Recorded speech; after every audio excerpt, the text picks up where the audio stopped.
কোনটা তুমি গাত কোনটা সম্ভবত এইটা আটটা কিন্তু ধৈর্যশীল আছে তুমি জানো রে। পরে আমি মনে কিন্তু অনেক হাইডেন অনেক কথা আছে তোমরা কয়টা সে কিন্তু অনেক ধৈর্যশীল অনেক যে ধৈর্য ধরে আইছে বুঝছো এটা ঠিক আছে মনে উদাহরণ দিলাম মনে দিতে আসছে এই থাকো দিতে পারছি না কত মন খারাপ হয় না এই থাকো না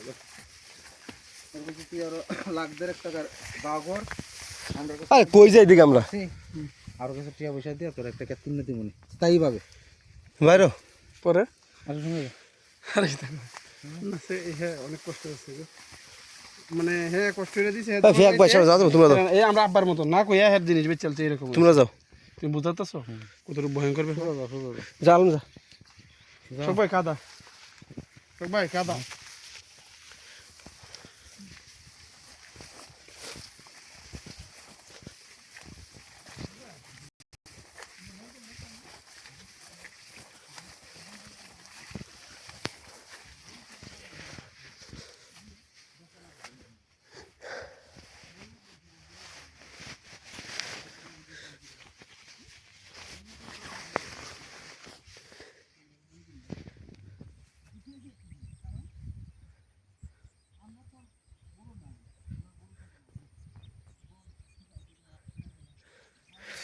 আসসালামু আলাইকুম। এই মুহূর্তে আপনারা দেখতে পাচ্ছেন যে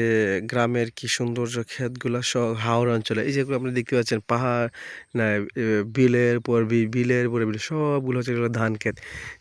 গ্রামের মানুষরা হাওড় অঞ্চলে এত দূর থেকে ধান করে যে ধানগুলো নিয়ে নেয় অনেক ওই যে আমরা কালো কালো যে দেখা যাচ্ছে ওইগুলো তাদের বাড়ি, সেই এত দূরে বাড়ি হইতে তারা এখানে ধান করে ওখানে নিয়ে যায়।